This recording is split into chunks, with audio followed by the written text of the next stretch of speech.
एक तो जब भी हम पशुओं में टीका भरवाते हैं या उसका एआई करवाते हैं तो हमें अच्छा सीमन यूज़ करना चाहिए जी, क्योंकि शुरुआत इसकी वहीं से है। अगर हम सीमन अच्छा यूज़ करेंगे तो आगे आने वाली जो पीढ़ियाँ हैं वो हमारी अच्छी होंगी, ठीक है, वो स्वस्थ रहेंगी और उनका दूध उत्पादन भी अच्छा रहेगा। तो जब भी आप पशु को आपको लगे कि आप मेरे को एआई करवाना है तो उस एआई करवाते वक्त पशु को अच्छे से नहलाएं, धुलाएं, पीछे वाला हिस्सा उसका साफ करें और फिर एकदम सफाई से उसका एआई करवाएं। एक तो ये ध्यान, इससे क्या होगा कि बच्चेदानी में कोई भी इन्फेक्शन या संक्रमण नहीं जाएगा। या पशुपालक भाई ये देखते हैं कि मेरा पशु जो वो हीट में आ गया है, मान लीजिए सुबह वो बोलना शुरू कर देता है या तार देनी शुरू कर देता है, तो उसके 12 घंटे बाद हमें उसका टीका भरवाना चाहिए। चढ़ती कला टाइम टीवी देखने वाले सारे दर्शकों ने राम राम। मैं हूं आपके साथ सतीश सीकरी। प्रोग्राम पंजाब हरियाणा गेल गेल लेकर साथियों, खेती बाड़ी के साथ साथ बहुत सारे काम ऐसे हुए हैं जो किसान साथी करते रहे, फिर वो पंजाब के हो, हरियाणा के हो या फिर वो राजस्थान के हो। आज हम बठिंडा में हैं और बठिंडा में लग रहा था किसान मेला। किसान मेले में डॉक्टर साहब बैठे थे। ये जो जानकारी हमने दे रहे हैं बहुत इंपॉर्टेंट जानकारी है हमारे किसान साथियों के लिए, हमारे पंजाब एंड हरियाणा के लोगों के लिए। जानकारी है कि खेती बाड़ी के साथ साथ पशुपालन हम करते हैं, उनका रख रखाव कैसे हो। कई बार जो है हम देखें पशु हम पाल रहे हैं वो जो है बच्चा नहीं देंगे, नए दूध नहीं होंगे, तो किसान साथी फिर उन्हें बाद में बेच दे मजबूर होकर। लेकिन ऐसा नहीं है, उनके जो बीमारी है उनको दूर किया जा सकता है। ये सब बात करने के लिए मेरे साथ दो स्पेशलिस्ट डॉक्टर साहब हैं। सर पहले आपसे बात करेंगे रख रखाव की। डॉक्टर साहब नमस्कार। नमस्कार स्टीव जी। सर आपका नाम और मेरा नाम डॉक्टर यशवंत सिंह है। मैं प्रोफेसर हूँ college of veterinary science Rampura Phul में, जो कि Guru Angad Dev veterinary science animal science university के अंदर आता है। और आज यहाँ बठिंडा रीजनल रिसर्च स्टेशन में जो मेला है इसमें अपने स्टॉल लगाई है कॉलेज में, और ये एक जागरूकता के लिए लगाई है ताकि ज़्यादा से ज़्यादा किसान भाइयों को पता लग सके कि यहाँ पे कॉलेज है रामपुरा फूल में, और इसकी तकनीकी जानकारी भी हम दे रहे हैं, जागरूक भी कर रहे हैं, और पशुपालन में किस तरह ज़्यादा से ज़्यादा अपनी कमाई में इजाफा कर सकते हैं जमींदार भाई, उसके बारे में इनको जानकारी दी जा रही है। ऐसा किस तरह की देखो दो बातें हैं, हम बात जो है जमीन लेवल से करते हैं। पंजाब में बाढ़ के हालात रहे और ऐसे टाइम में जो है बहुत सारी बीमारियां आने के चांसेस हो जाते हैं पशुओं में, जैसे कि पैर गलने की बात कर लो, मुंह खुर की बात कर लो, या फिर दूसरी बीमारियां संक्रमण फैल जाते हैं। तो किस तरह से देखते हो आज के माहौल को बाढ़ के बाद को? देखिए, बाढ़ में सबसे ज्यादा दिक्कत यही है कि जितने भी बीमारियां, छूत की बीमारियां लगा लो या जो भी गंदे पानी की वजह से फैलती हैं, उनकी संख्या पशुओं में ज्यादा देखी जाती है। और सबसे ज्यादा दिक्कत है पशुओं को साफ पानी की और उनके चारे दाने की व्यवस्था की। इसके लिए ज़्यादातर अपने वीट स्ट्रा या अपने ब्लॉक बनाए जाते हैं, यूरोमिन ब्लॉक जो यूनिवर्सिटी हमारी तैयार करती है। किसान प्राउन का इस्तेमाल कर सकते हैं, जो तूड़ी है उसमें यूरिया के नाल शोधित करके खिला सकते हैं। बाकी मिनरल मिक्सचर जो यूनिवर्सिटी का है, जो खासकर खनिज लवण का जो एक मिश्रण देता है, ये भी यहाँ पे हम बेच रहे किसान को, और 900 रुपये का 10 kg का पैकेट है। और हमारे तकरीबन ये सबसे ज़्यादा डिमांड में रहते हैं और बिक भी गए इस टाइम तक ज़्यादातर। और अगर आपने जैसे बाढ़ की बात करी है, तो बाढ़ खासकर इस एरिया में कम है, पर दोआब क्षेत्र में जो नदियों के किनारे है उस क्षेत्र में इसका ज़्यादा प्रभाव देखने में आया है। और उसके लिए जो भी पशुपालन महकमा और हमारी यूनिवर्सिटी भी किसानों के लिए तत्पर है, वहाँ पे अपनी टीम जारी है, और उनके जो बीमारी से बचाव का टीकाकरण है या उनके खिलाफ जो भी उनके तकनीकी जानकारी वो दी जा रही है महकमे के साथ मिलकर। किस तरह की बीमारियां हैं जो आज के टाइम में ज्यादातर किसानों उसमें पशुओं में है, और किसानों को जागरूक रहने की जरूरत है, कैसे उनसे बचा जा सकता है? किसानों की बीमारियों की अगर पशुओं में कौन कौन से उसकी जागरूकता की बात है, तो हमारे पास मेडिसिन के डॉक्टर सुनील पूनिया भी हैं। मैं चाहूँगा कि वो उसके बारे में और ज़्यादा विस्तार से जानकारी देंगे। पर ज़्यादातर जो बीमारियां हैं वो है इन्फेक्शियस डिजीज़, जो कि कीटाणु विषाणु से फैलती हैं या जो गंदी पानी के पीने की वजह से फैलती हैं। तो इस सब के खिलाफ जो भी ये टीकाकरण का है, या गलघोटू है या मुंह खुरदी बीमारी है, ब्लैक क्वार्टर है, एंथ्रेक्स की बीमारी है, इस टाइप की जो कॉमन बीमारियां जिससे कि पशु ज़्यादा प्रभावित होते हैं, उसके खिलाफ टीकाकरण और जागरूकता का अभियान चलाया है यूनिवर्सिटी ने भी।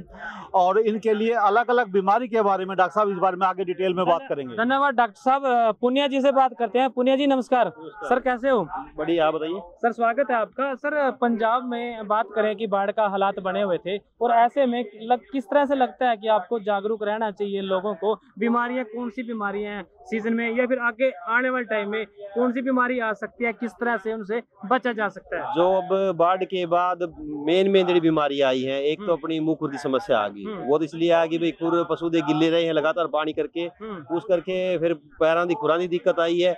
बाकी मुंह खुर आ गए, अपने पास भी काफी केस आने लगे मुंह खुर के। कुछ पशुओं ਨੂੰ ਜਿਵੇਂ अपनी गलघोटू की समस्या आने लगी है, और अपना जब नीचे पानी खड़ा रहा है उस करके पशुओं ਨੂੰ थनेला रोग मैस्टाइटिस उन्होंने दे थन खराब होने लगे, ये वाली दिक्कत अब ज्यादा आने लगी अभी जो इस सीजन में चली हुई है।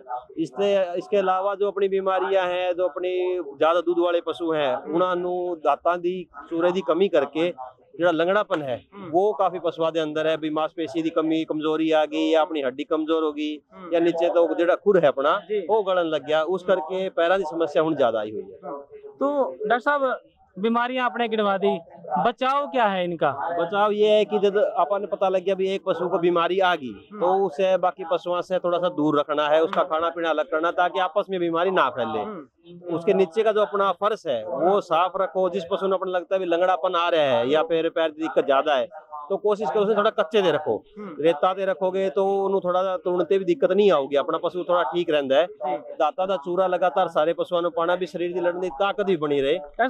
थोड़ा सा बीच में आपको रोक दिया मैंने, आपने कहा कि कच्चे में रखो, लेकिन आजकल किसान साथियों ने या जो पशुपालन का काम कर रहे हैं कच्चा तो छोड़े ही नहीं, अपने चाहे डेयरी हो चाहे दूसरों घर में तो सारा का सारा पक्का किया, मैट डालने लगे। तो किस तरह से देखते हो आप इस बदलाव को? कच्चा रहना कितना जरूरी है और अल्टरनेट क्या है इसका? देखो ऐसे है, अगर बिल्कुल भी कच्चा नहीं है, आजकल जेडे अपना किसान मैट लगाने नीचे अपना मैट लगा रहे हैं, वो मैट भी इतना ही कर रहा है जितना पक्का फर्श कर रहा है, तो उस करके अपने गोडे से सोज आ जाती है, या फिर पीछे वाला पैर है उधर सोज आ जाती है, जिधर जिधर दाब पड़ती है ना उधर उधर सोज आ जाती है उस करके। तो कोशिश करो भाई अपना जेड़ा अपनी खुरली है, जो अपनी ठाण है, खोर है, उधर पक्का कर लो।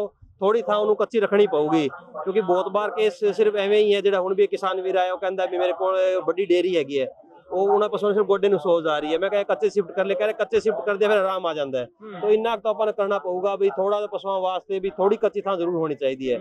जब आप चरा रहे हैं, खाना पीना करना है या दूध चुवाई करनी, साफ दूध पैदा करना है, उस टाइम पक्के ते रख लो, लेकिन आधा दिन या 10-12 घंटे जरूर पशु कच्चे थां जरूर छड़नी है। रेता होना चाहिए भाई, उसे बैठूगा तो सही रहता उस वास्ते, कीचड़ ना हो लेकिन रेता हो, वो तो अपन करना पड़ेगा। डॉक्टर साहब कहीं ना आपने बहुत बड़ी बात ये कह दी, क्योंकि किसान साथियों के दिमाग में, पशु पालन वालों के दिमाग में एक बात रहती थी, भाई हम तो मैट खरीद ले आए और जो हमारे जो पशु हैं वो मैट पे बैठेंगे और उससे ना तो जो है थन खराब होएगा और वो रहेंगे भी ठीक, साफ सुथरा रहेगा। लेकिन आपने वहम जो है वो दूर कर दिया। और जी तो बस इतना सा ध्यान तो सबको करना पड़ेगा। बाकी ये कि किसी को लगता भी थनेला दी मैस्टाइटिस दिक्कत ज्यादा है तो घरेलू एक काम कर सकते हैं, जी बीटाडीन। थनेला क्या होता है जी? थनेला जब अपने लेवे ने सोज आ गई या फिर थन सूज गया, दूध में छिद्दी आने लगी या दूध लाल हो गया, हाँ छेलड़ापन आने लग गया, वो अपना दूध खराब हो गया एक तरीके से। कई बार एक थन में हो या कई बार पूरा पूरा लेवा खराब हो गया, या लेवे का रंग बदल गया, लाल हो गया, फिर नीला पै गया, तो वो थनेला है। अच्छा ये होता क्यों है जी? ये अलग अलग कारण है। कई तो जीवाणु है, वो जीवाणु कई बार तो अपने मिट्टी तो पशु के अंदर आ गए, या नीचे आप जो सूखा कर देंगे कई बार वो न्यार पा दिया, तो उस दे नाल बीमारी आ जाती है। और एक पशु नु आ गई, फिर आप उसका दूध निकाले, चुवाई कर ली, फिर आप दूसरे पशु की चुवाई कर ली, बिचाले हाथ नहीं धोया। अच्छा एक मिनट और बीच में आप मैं रोकूंगा। आपने एक बात कह दी कि सूखा कर दिया, नीचे अक्सर जो है सर्दियों में सूखा करें, पराली बिछा दे नीचे, या कोई घास अपने पास सड़ा गला पड़ा, तो क्या नहीं बिछाना चाहिए? पराली ठीक है, पराली डाल लो, लेकिन सड़ा गला न्यार नहीं होना चाहिए। जिस तरह कई बार आप न्यार बाहर पड़ा था, गुंदा में बीज गया, उसमें फंगस फफूंदी भी लाग गई, वो गल गया, वो डाल देते, वो खराब करता है। पराली ठीक है, सूखी होनी चाहिए, सूखी चाहे तूड़ी चाहे पराली, वो ठीक है सूखे वास्ते, उसकी दिक्कत नहीं है। गले सड़ा नहीं होना चाहिए, गिल्ला ना रहे नीचे से, वो साफ होना चाहिए। बाकी ये है कि बीच बीच में जैसे मान लो एक पशु की चुवाई कर ली, दूसरे अगर किसी पास ज्यादा पशु है तो दूसरे पशु की चुवाई करने तो पहले लाल दवाई से थोड़ा सा हाथ धो लो, थोड़ा सा लाल दवाई घोल बना के रख लो, उस तो ही थन साफ कर लिए, या फिर 4 ml बीटाडीन इसका ग्लिसरीन का मिला के घोल बना के बोतल में डाल के रख लो। फिर जैसे आप चुवाई कर ली, थन खाली कर ली, उसके बाद ठंड डुबो दो उसके, तो वो जो अपना सुराख है नीचे थन का, वो दवाई उधर लग जाएगी। चुवाई करने के बाद, दूध काटने के बाद थन को दवाई से धोना जरूरी है। हाँ, दवाई तो धो के, लाल दवाई से धो लिया, धोने के बाद अपने 4 हिस्से बीटाडीन, 1 हिस्सा ग्लिसरीन, वो घोल बना ले, सस्ता पड़ेगा, उससे थन डुबो दो बस। अक्सर हमारे किसान साथी करते क्या है कि वो जो है ना लास्ट में दूध निकाल लिया, अपना कटड़ा बटड़ा छोड़ा और उसको जोड़ा पकड़ा खंजर साइड में बांध दिया, दूसरी तरफ चल पड़े। और दूसरी तरफ भी चल गया। और दूसरी दिक्कत ये भी है कि अपन दूध काटने के बाद थन का सुराख है वो खुला रहेगा 15-20 मिनट तक, तो जब पशु बैठ जाएगा तो उस टाइम इन्फेक्शन जाने का डर है। तो अगर आप दवाई से थन डुबो देंगे तो इन्फेक्शन नहीं जाओगा उसके अंदर, तो थनेला बहुत हद तक आप कंट्रोल कर लेते हैं उससे। या उसके बैठने ना दे, या बैठने ना दे, उस टाइम उसने अपना फीड गेट दिया या अपना दलिया है तो वो डाल दिया, कोई वो खानदार रहोगा, आधा घंटा खड़ा रहोगे तो थन का सुराख बंद हो गया। खास करके जो अपनी रूसी गाय है भाई, एक ये हमारे जो बुजुर्ग थे, एक बात डॉक्टर साहब से बीच में जरूर निकली भाई, बाद में जो है कुछ खाने का डाल दो, उस खाने के बहाने है वो 5-10 मिनट खड़े रहेंगे। अक्सर जो है आजकल हम पहला जो है ना अपनी खुरली में कुछ ना कुछ खाने का डाल रहा भाई, उसके साथ जो है हमारा जो डांगर है खाने के बहाने हमने दूध देगा, लेकिन जो तरीका बुजुर्गों का था वो कारगर था, बाद में खिलाने वाला, ताकि पशु जो है 10 से 15 मिनट खड़ा रहे। ये भी एक टेक्निक थी, टेक्निक थी भाई, इन्फेक्शन नहीं जाओगा थन के अंदर। जी धन्यवाद डॉक्टर साहब, आपने हमसे बात करी। डॉक्टर अमित कुमार जी हैं, डॉक्टर अमित कुमार जी से बात करेंगे, क्योंकि आज के टाइम में पशुओं में जो है वंश वृद्धि होना बहुत जरूरी है।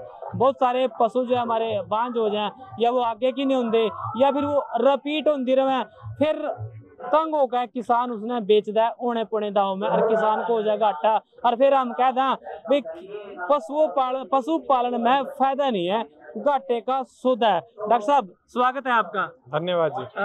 कैसे हमने चीज़ों का ध्यान रखना चाहिए, जो रिपीट की बात हो है, या बच्चादानी खराब हो जाए, प्रेग्नेंट नहीं होते डांगर, क्या कहोगे आप इसमें? जागरूकता कैसे रखें? जागरूकता इसमें यह है कि हम इसमें 3-4 बातों का ध्यान रख सकते हैं। एक तो जब भी हम पशुओं में टीका भरवाते हैं या उसका EI करवाते हैं तो हमें अच्छा सीमन यूज करना चाहिए जी, क्योंकि शुरुआत उसकी वहीं से है। अगर हम सीमन अच्छा यूज करेंगे तो आगे आने वाली जो पीढ़ियां हैं वो हमारी अच्छी होंगी, ठीक है, वो स्वस्थ रहेंगी और उनका दूध उत्पादन भी अच्छा रहेगा।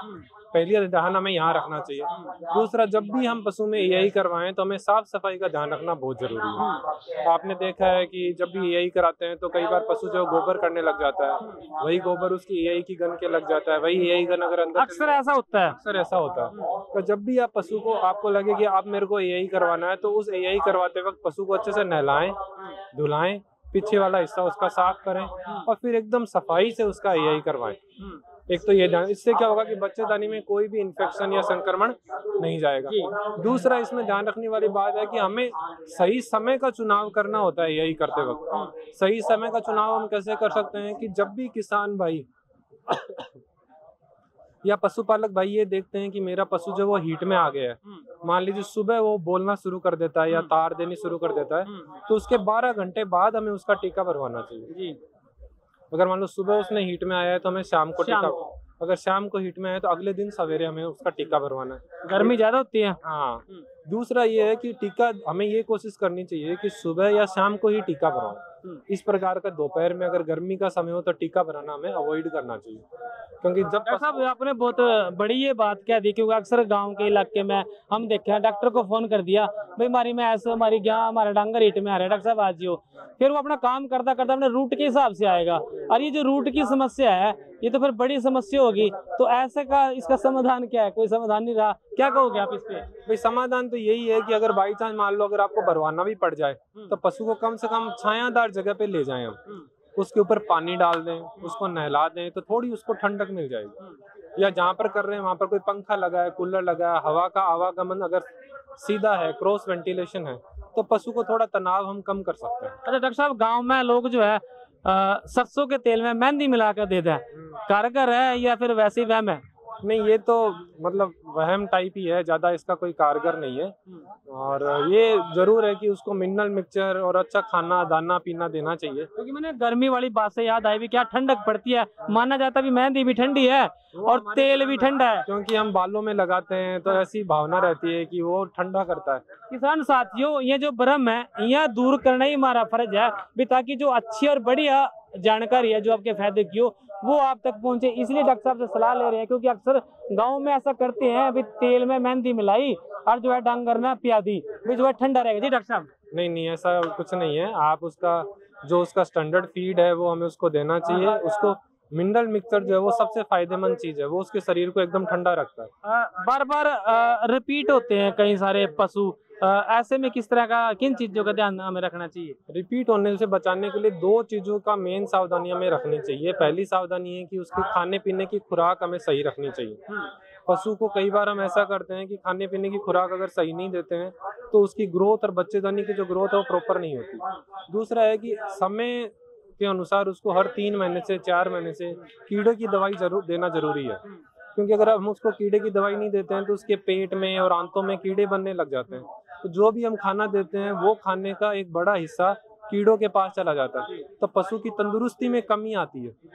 तो खाने पीने की खुराक उसकी पूरी रखें, हर 3 से 4 महीने बाद कीड़ों की दवाई दें, उसको जितना भी संभव हो हरा चारा जरूर दें, और मिनरल मिक्सचर 50 से 100 ग्राम पशु को खिलाना बहुत जरूरी है। क्योंकि कुछ ऐसे जो है माइक्रो न्यूट्रिएंट या ट्रेस मिनरल होते हैं जो पशु के गब्बन होने के लिए, उसके हीट में आने के लिए, प्रेगनेंसी के लिए एकदम इम्पोर्टेंट होते हैं। अगर उनकी कमी हो जाती है तो पशु बाहर से दिखने में हमें ठीक लगता है, पर उसके बच्चेदानी में और अंडे बनने में कमी आ जाती है। तो पहली सावधानी हमें खाने पीने में और पेट के कीड़ों में ध्यान देनी चाहिए। दूसरी सावधानी ये है कि कई बार जब पशु हमारा ब्याता है, पशु बच्चा देता है, तो हम ब्याने की खुशी में पशु का ध्यान रखना भूल जाते हैं। उसके जेर उसका समय से गिरना चाहिए, उसके पीछे वाले हिस्से की साफ सफाई होनी चाहिए, ताकि पशु की बच्चेदानी में कोई भी संक्रमण नहीं जाए। क्योंकि जब भी पशु ब्याता है तो उसकी बच्चेदानी का मुंह खुला रहता है, काफी समय तक खुला रहता है। अगर उस वक्त हमने साफ सफाई नहीं रखी तो पशु की बच्चेदानी में संक्रमण चला जाता है और वो संक्रमण फिर लंबे समय तक बना रहता है।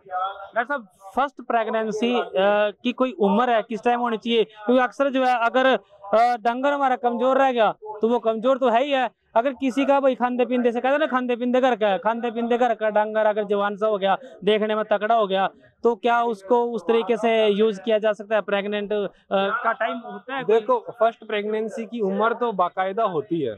जैसे अगर अपन जो हमारी बाहर की गायें हैं जैसे HF है, जर्सी है, उनका हम देखें तो लगभग 1.5 साल के आसपास, और हमारी जो घर की गायें हैं जैसे साहिवाल है, थार पारकर है, गिर है, उनका 2.5 से 3 साल के आसपास। पर मैं एक बात इसमें जोड़ना चाहूंगा कि इसमें उम्र से भी ज्यादा महत्वपूर्ण है पशु का वजन। अगर आपका पशु 250 से 300 किलो की वजन अगर ले लेता है, ठीक है, तो आप उसको जल्दी भी करवा सकते हैं। उम्र महत्वपूर्ण है, पर उम्र से भी ज्यादा महत्वपूर्ण है पशु का वजन और उसकी तंदुरुस्ती, तो ये इसमें ज्यादा महत्वपूर्ण कारक है। धन्यवाद डॉक्टर साहब। कुछ जानकारी लगता है आपको जो जरूरी है, रह गई हो, मैं पूछ नहीं पाया हूँ आपसे? उसमें एक जानकारी ये है कि जब भी पशु अगर आपका ब्याता है, बच्चा देता है, तो उसका आप खाना पीना अच्छा रखें, क्योंकि उसका भूख बढ़ने में थोड़ा समय लगता है। तो आप उसको ऐसा खाना दें कि अगर पशु कम भी खाए तो उसकी एनर्जी की रिक्वायरमेंट पूरी हो। तो उसको कैल्शियम पिलाएं, उसके शरीर में कोई कमजोरी नहीं रहनी चाहिए, और साफ सफाई का ध्यान रखना बहुत जरूरी है। अगर बच्चेदानी में संक्रमण चला गया तो वो फिर ब्याने के बाद 3 महीने 6 महीने तक पशु जो वो हीट में नहीं आएगा। तो बच्चेदानी का साफ सफाई का ध्यान बहुत ज्यादा जरूरी है। अच्छा, फर्स्ट प्रेगनेंसी और दूसरे में ब्याने के बाद में कितना डिफरेंस होना चाहिए? क्या रखना जरूरी है, या फिर वो जब भी हिट में आ जाए उसके बाद? नहीं, वो जरूरी है। कम से कम आपको 60 दिन का या 2 महीने का गैप रखना जरूरी है। 2 महीने से पहले आप उसको वापस AI का टीका नहीं भराएं, अदरवाइज क्या होता है, बच्चेदानी कमजोर रह जाती है और बच्चे रुकने की चांसेस कम होते हैं, संभावना कम होती है। और तो 60 दिन का 2 महीने का गैप जो है वो बच्चेदानी को वापस अपनी स्ट्रेंथ गेन करने के लिए चाहिए ही चाहिए। और 2 ब्यात के बीच में आप 1 साल का अंतर रख सकते हैं। ठीक है, तो ये धन्यवाद डॉक्टर साहब, आपने बड़ी अच्छी जानकारी दी। तो साथियों, हमारी कोशिश ये थी कि जो हमारे पंजाब और हरियाणा के जो पशुपालक हैं उनको ये जानकारी जरूर मिले, क्योंकि किस तरह से हमने अपने पशुओं की देखभाल करनी है, किस टाइम में उनकी प्रेगनेंसी होनी चाहिए, कितना उसमें टाइम होना चाहिए।